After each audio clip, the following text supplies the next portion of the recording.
Assalamualaikum warahmatullahi wabarakatuh. Bismillahirrahmanirrahim. Alhamdulillahi rabbil alamin. Wabihi nasta'inu ala umuri dunya waddin. Wassalatu wassalamu ala sayyidina Muhammadin sayyidil awwalin wal akhirin wa ala alihi wa ashabihi al-mujahidin at-tahirin, amma ba'd. Yang terhormat, yang kami hormati Ustadz Andi Abrar MAG sebagai dosen pengampuh mata kuliah Filsafat Pendidikan Islam. Yang terhormat dan yang saya hormati rekan-rekan mahasiswa semester 1 extension yang dirahmati Allah. Juga segenap pemirsa, para pendengar hadirin rahimani wa iyyakumullah. Yang pertama, marilah kita bersyukur kepada Allah Subhanahu wa taala dengan sedalam-dalamnya atas segala nikmat yang diberikan oleh Allah. Nikmat sehat, nikmat iman, nikmat Islam, nikmat sehat yang masih berada di kandung badan kita. Sehingga sampai saat ini kita masih bisa menunaikan aktivitas-aktivitas yang harapannya adalah bernilai ibadah, dengan akhirnya semoga menjadi amalan salihan maqbulah, ibadah yang kita tunaikan menjadi amal soleh yang diterima oleh Allah Subhanahu wa taala sebagai pembuka pintu rahmat dan ridha Allah Subhanahu wa taala. Amin ya rabbal alamin.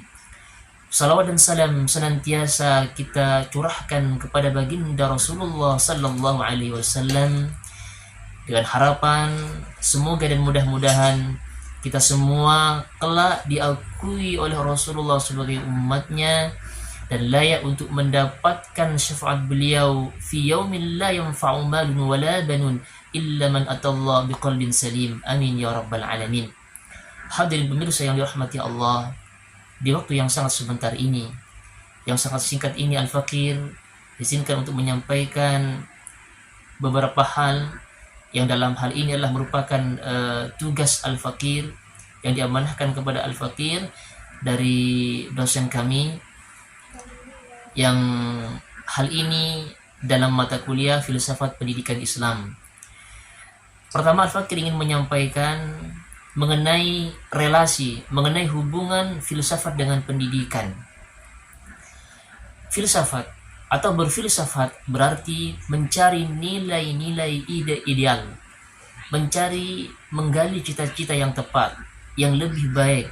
Sedangkan pendidikan mengaktualisasikan nilai-nilai ini dalam kehidupan manusia. Jadi nilai-nilai yang kita kaji melalui ilmu filsafat, lalu kita terapkan, lalu kita aktualisasikan dalam dunia pendidikan untuk kebaikan kehidupan manusia.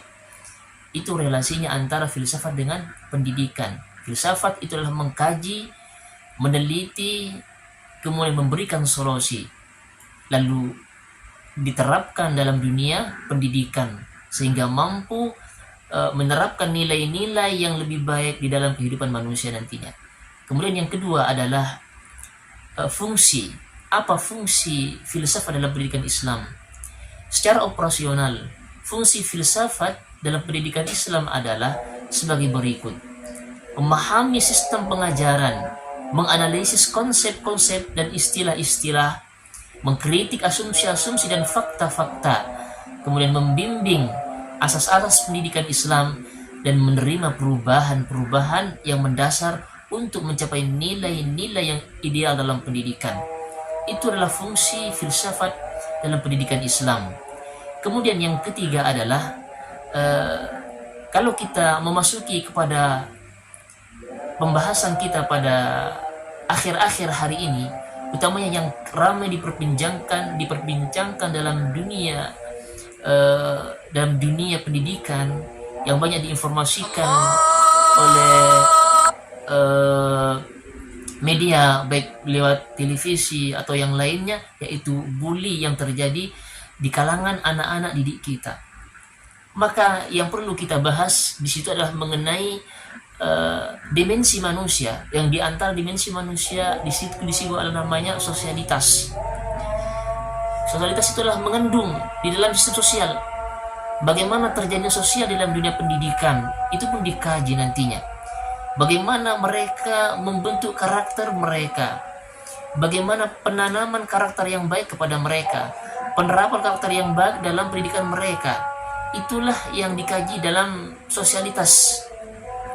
Karena manusia itu terkadang memiliki karakter yang sifatnya adalah biologis, turunan. Akan tetapi pendidikan filsafat ini tidak berpegangan kepada yang sifatnya biologis, karena karakter itu bisa dibina, bisa dididik.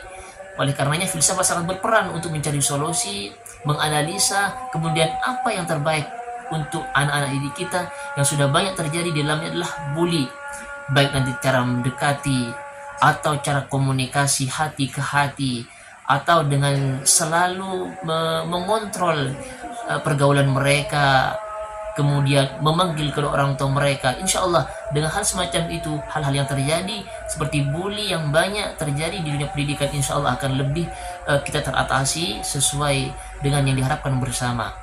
Mungkin pemirsa demikian yang bisa kami sampaikan, sangat singkat karena waktu sangat terbatas. Bila ada kesalahan dan khilafan fakir, mohon maaf yang sebesar-besarnya. Akhirul kalam, wallahu muwaffiq ila qawmit thoriq. Assalamualaikum warahmatullahi wabarakatuh.